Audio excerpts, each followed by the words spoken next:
Make some room. I'm going to squeeze over a little bit so the secretary. Okay, I just have a couple things at the top and then I'll turn it over. So we're headed to South Carolina, North Carolina, where the president will meet with state and local leaders and hurricane caused by Hurricane Helene. In South Carolina, the president will engage with first responders and state and local officials.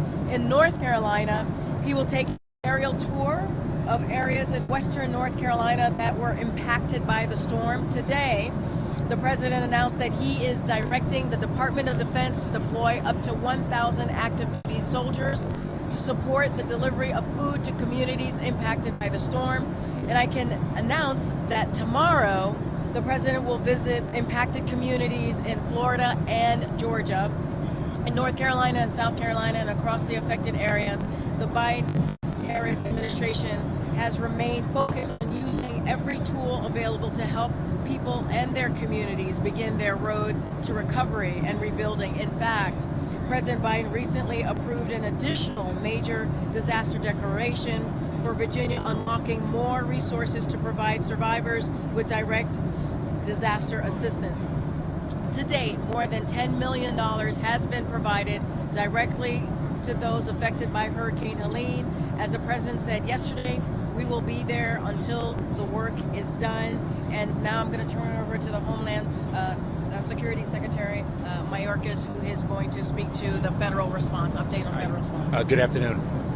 So the president has expressed his need as a commander-in-chief to see firsthand the impacts on the ground. This is not the first trip that I've taken with the president for that purpose. We were in Mayfield, Kentucky together. He has said there is no substitute for interacting with the individuals, with the victims of these extreme weather events, and that is why he's taking this trip.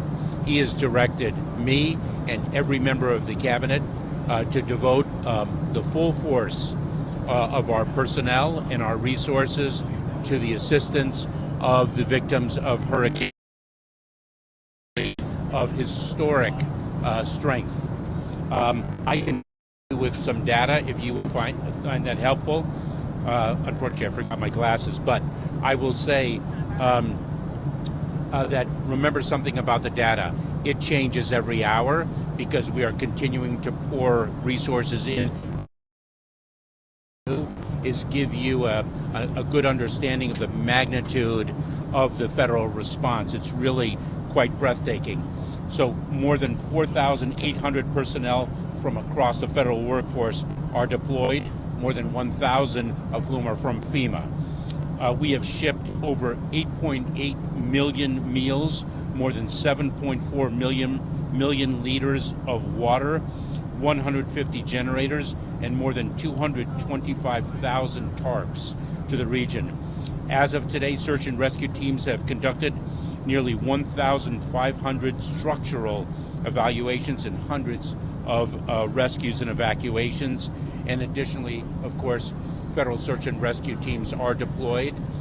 The status of the federal response is dependent on the conditions on the ground. So in certain areas that are remote, mountainous, and that have been hit hard, we're still in search and rescue. In others, we are already in response and recovery mode. It varies according to the demographics of the and topography. Voluntary organizations, World Central Kitchen is deployed, are supporting mass feeding operations with bulk food and water deliveries coming via truck and aircraft delivery. Some of these areas are remote. We are doing airdrops and like. We're getting assistance from the Department of Defense and other resources. The Salvation Army is deployed. The National Guard is deployed. I think it's almost 6,000 members of the National Guard are deployed across the 6 states. And our FEMA administrator, Deanne Criswell, is on the ground. I think that gives you a good sense of the magnitude of the operation. You should know that in the 6 impacted states, we had declared emergency declaration prior to Helene hitting. We had pre-positioned assets, and as Karine mentioned, the president, upon request of the particular states, I think it's 5 now, I can confirm that, has declared major disaster declarations. What are you doing? Sending water, but what are you doing as far as getting the drinking water back online in places like the presidency? I would turn to Michael Regan, the EPA administrator. I think in South Carolina he mentioned there are 2 systems that are not fully operational, but that's South Carolina specific. But I would have to defer to Michael Regan. Talk just a little bit about funding right now. But the president mentioned that he needs. I was thinking about. Is that something you think might still need to happen? We are meeting the immediate needs with the money that we have. We are expecting another hurricane hitting. We do not have the funds. FEMA does not have the funds to make it through the season. And what? So does the president want lawmakers to return to Washington? I will defer to the president for the timing of that, but we have, of course, made a significant request funding for the Federal Emergency Management Administration, which should not be a political issue. This is something that Americans need desperately. Can you talk a little bit about, how the role of climate change comes into the request for more funding, the sort of revamping operation to begin with? This is, let's speak, the severity and frequency of extreme weather events have only increased. It is an impact of climate change. When I mentioned Mayfield, Kentucky, a small town that was absolutely decimated, unprecedented strength and length. And I remember in that small community, people room that extreme weather, and that safe room was decimated because the building codes of yesterday equipped for the extreme weather events of today. Spoke to us on tarmac. Workers strike is playing into this. Could you tell us, one, the strike is slowing down the response at all, and whether is involved are at all off the misery that's taking place on the ground? I cannot answer the second question. I am not that attuned to the dynamics of the strike. I'll leave that to the experts who. But I will tell you that we are not short of supplies right now with respect to the delivery of goods to the people in need. Our impacts from that strike with respect to our response to Hurricane Helene. The president has a very active travel schedule over the next couple of days with North Carolina and then Florida and Georgia as well. Is anything kind of made up after the initial criticism over the weekend and the fact that Donald Trump got down? Absolutely not. What I said yesterday, and I'll repeat this, is a very, very important point. The president is there for people without disrupting the emergency operations. What he does not want to do is in any way impair or impede the rescue that we are providing. And so he's been in close touch with local and state officials to visit so that the visit is productive and not counterproductive. And he has responded accordingly, according to the guidance that he's received, and that's why he's traveling today and tomorrow. And is there any update on the estimate of seeking from Congress for help? So, as I mentioned, we have the immediate needs right now. On a continuing resolution, we have funds, but that is not a stable source of supply, if you will. This is a multi-billion-dollar, multi-year recovery. The magnitude of it, billion. Okay. Multi-billion-dollar undertaking and a multi-year undertaking. We have towns that have disappeared, literally. Can you either of you just tell us a little bit about what the president is going to see? I know we said Western North Carolina, but will we fly national? Where are we headed? So doing an aerial tour of Western North Carolina. He'll be able to see a little bit ground. But look, I think this is really important. I think your question, Danny, the reason why we are on top of this, as the president has been throughout his 3.5 years and taking this very seriously, when the secretary started talking to you all, he talked about being commander-in-chief, takes this very. We pre-positioned. You heard the administrator from FEMA. She came to the briefing room on Thursday, hours before the hurricane actually hit, because we wanted to send a message to Americans, to folks who are in the region, to please listen to law enforcement. Also lay out that there were 100 personnel on the ground, FEMA personnel on the ground, really take this on. And so, as the secretary said, the president is going down today. He's going to be in North Carolina, South Carolina, and Georgia, and Florida, as I said. But we also did it at the direction of the folks on the ground. So yes, there may be other leaders who decided to go a couple days ago, but we actually did it a way that we know that we were not taking away resources from emergency operations. And I think that's what's important here. And you've seen that. The secretary talked about Kentucky. There's been other, we've been to Florida a couple times, right? With what we have seen over the past couple of years with natural disasters. And so this is a president that is going to take this seriously. He's going to see for himself and thank, obviously, the ground. And so this is what we do as president.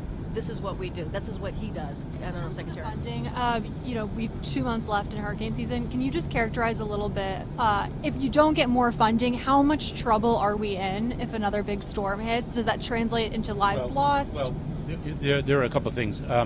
It's very important to note that even though we're on a continuing resolution, we can obtain spend fast funds so that we can dip into funds that are slated for the duration of the year to meet immediate needs.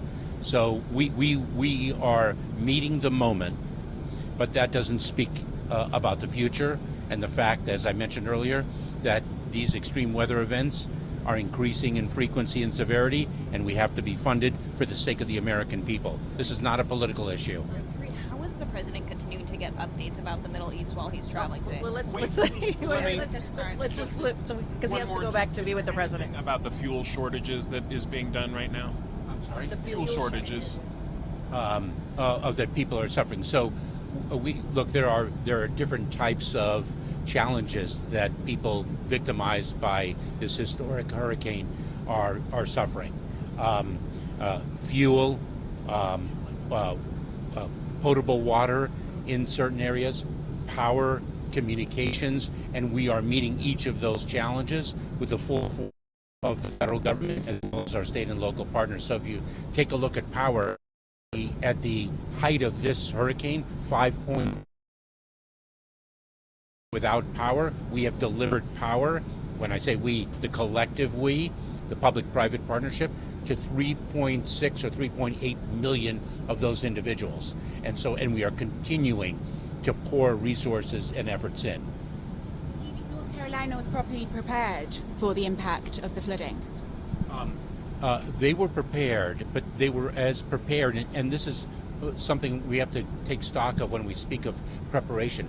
Preparation doesn't necessarily mean preventing suffering when you are speaking of extreme weather events of historic magnitude. You have people in rural areas, difficult to access areas, and when a force of this strength pours through, it's going to have a calamitous impact. And the question is, have they done everything that they can? Have they followed the instructions of local officials?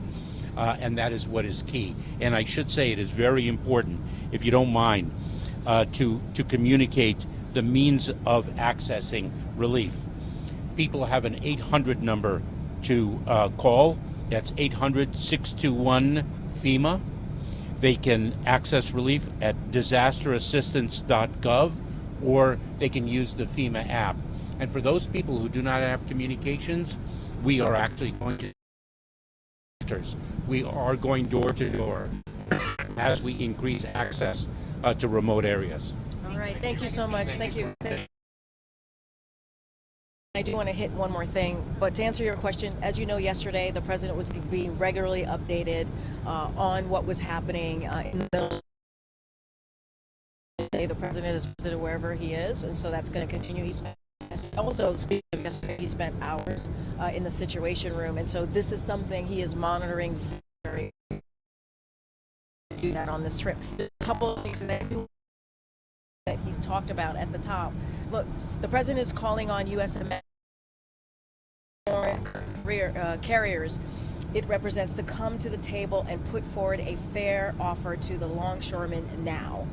This should be easy for them to resolve. We're recovering from a hurricane and they need to do so as soon as possible. They've made hundreds of billions in record profits since the pandemic, profits up as much as 800%. These workers kept our ports open during the pandemic. They are as essential as communities recover from Hurricane Helene. Now is the time for these foreign carrier owners to negotiate a fair contract. So we just want to make that really clear. Go ahead. Are there any plans at the moment for the president to speak with Netanyahu directly? He talked about this. We don't have anything to read out to you, but he also said, the president said this, and Jay Sullivan said this at the podium. They have been in regular communication with Jake's Israeli counterparts throughout the last couple of days, almost daily, obviously, since almost a year now. And so that will continue. And when we have a call to speak to or to announce, we certainly will do that. Don't have any clarification on. Sorry. It's okay. Don't worry.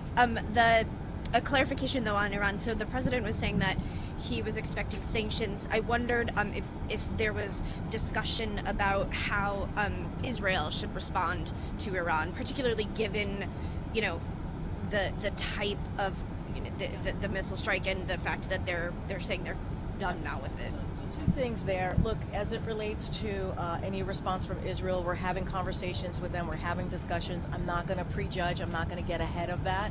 And as the president stated that he did have a conversation, he joined a call with the G7, and they discussed Iran's unacceptable attack against Israel and to coordinate on a response to this attack, including new sanctions, as you just mentioned, Colleen.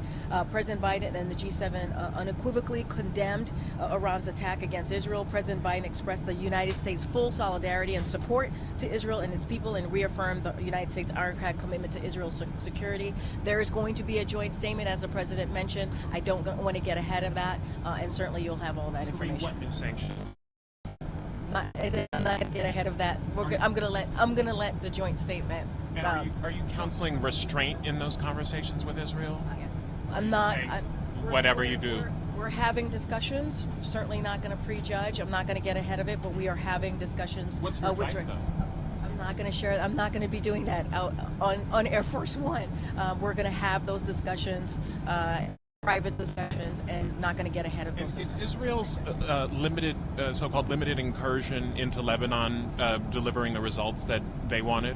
You would have to just speak to. You would have to speak to Israel directly. What's your judgment? Have to speak to them directly because it is their operation. Does the president think Tim Walz won the debate? So what I could say is the president caught some of the debate. And as you know, and I'm going to be really mindful because it's a debate till 2024. As you know, been covering and focusing on this trip.